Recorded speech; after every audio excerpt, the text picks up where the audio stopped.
What's up, good people? Mark Holmes here, and as always, I want to say thank you all for watching, commenting, subscribing, and being part of the Joe Blue Sports Report. Without you guys, as well as you ladies, you know that this literally does not work.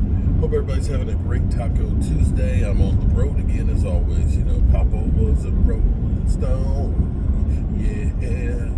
Wherever he laid his hat was his home. Yeah, okay. She says you're not a Rolling Stone because you ain't got all them kids or something like that. But anyway, I feel like I'm always just rolling all over the place. I was sitting here thinking, because when I'm driving, that's when I do most of my thinking and stuff. And so I was sitting here thinking about one of the problems the Dallas Cowboys have next year. And, you know, we've got the whole speculation on whether or not the Cowboys are going to blow it all up and start all over and this, that, and the other. But here's the thing, that it's going to be crazy blowing it up, because the Cowboys definitely have an 86 or $87 million problem for next year. And that is all of the voidable contracts if they let people go. To give you an example, we have 4 expiring contracts that have voidable money. See, that's the latest tool that the NFL has come up with, is having voidable years. Basically, you're dumping money into a year that doesn't exist. So when Dak Prescott signed this deal, it was actually a 6-year deal, but the last 2 years didn't really exist. But you could put money there so you could spread out the deal and make it so it would be more palatable. Well, the Cowboys have used that quite a bit, because when they've messed up on contracts, and I want you to understand something, that yes, we got $9.5 million of cap relief this year because of Michael Gallup being a post-June 1st cut. But the thing about that is, when you're a post-June 1st cut, it's basically cutting some of the money for this year and throwing some money on to the next year. So we got $9.5 million this year, but we got $8.7 million we got to actually pay next year. So it's kind of like a payday loan. You know what I mean? Yeah, because you got that money now, but you got to pay the rest later. In fact, this year, because of what we did with Zeke Elliott last year, cutting him, we took a dead money hit last year, and we took a dead money hit this year. $6.5 million is dead money from Zeke Elliott's contract from before. You see where I'm going here, right? So the Cowboys have been living on borrowed time where they've made mistakes. They've made mistakes on Lyle Collins. They took like a $13 million dead hit with that one. They took some dead money with Amari Cooper because he was still under contract with guaranteed money. Cleveland literally only paid him $6.5 million. We paid the rest of that $21 million contract.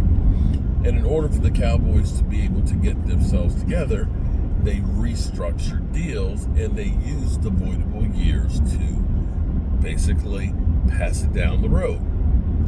So we know that Dak Prescott's dead money hit for his voidable year for next year is $40 million. Add another 15.4 for Zach Martin. Yeah, so all of a sudden you're at 55. You got D-Law, that I believe is about another 10. And you got Brandon Cooks, that's another $4 million. And then you also have the $8.7 million from Michael Gallup.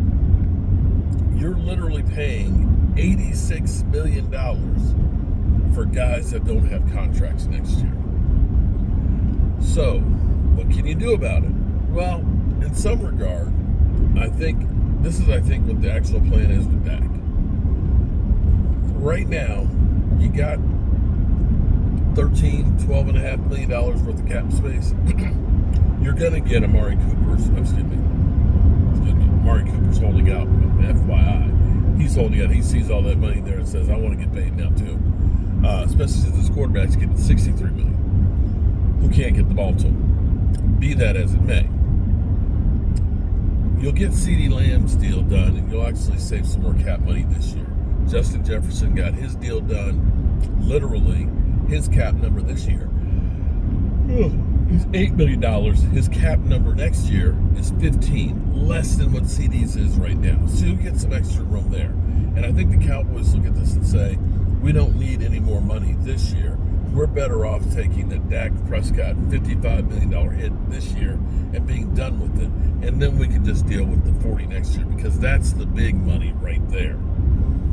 And if you get him, and this is where I say you're better off keeping Dak Prescott than just letting him walk, because you've got those other voidable years. Now you got rid of 55. You got the 40 that you can spread out over a 4-year deal, such as adding the 10 onto it. And so you could technically make Dak Prescott's hit less than the $40 million hit that it's going to be with him not being on the roster. Zach Martin, that one's the one that's really going to hurt too. If Zach Martin is going to retire, I don't know if there's a cap savings if he leads the league, but I think it's still that same $26 million. You might want to try and see if you can Benson to play for another couple more years. But then again, after you heard what happened with Darren Waller, where he decided after literally almost dying this offseason that I'm going to get out now. And Zach Martin might be in that same position right now too. Where he's like, I'm ready to go ahead and retire. Tyron Smith is gone, Travis Frederick's gone, and so on. And you may want to think about DeMarcus Lawrence, bringing him back as well. And see, this is where you could actually say, okay, we got a $10 million dead hit. Let's put a 2-year extension on D-Law, make one of those years voidable. We can kick some of that money down the road, and then we've got more that we can work with. And that's what I think may end up happening. For those out there that say, we're just going to basically dissolve the team. We go 12-5 and people go ape shit because, they say we suck. I can't imagine how fans would feel if we are literally in the bottom tier for several years. You think you're feeling bad now? Let's go 5-11 3 years in a row and see how you feel. All right, good people. It's only Tuesday. Why am I thinking it's Friday? No, it feels like Friday. I'm like, I'll see you guys tonight. But it's Tuesday. There's no live stream tonight. I told the lady at the water company, have a good weekend. I'm like, see, that's what happens when you work every day. See, I'll be in trouble if it's Friday. I went working out with Alan I'm Tuesday. Am I getting dementia? I'm literally thinking it is Friday. I guess because we're going back home. Yeah. It's like, that's what it is. Anyway, it's Taco Tuesday. It's only Tuesday. Yeah. And tomorrow's hump day. Hope y'all are having a great day. And I'll see you guys back at the man cave. Peace out. Yeah, I got work I got to do at home. Peace. A lot of work to do at home. Yeah, work to go to. The honey-do list. Yeah, yes. It's exciting.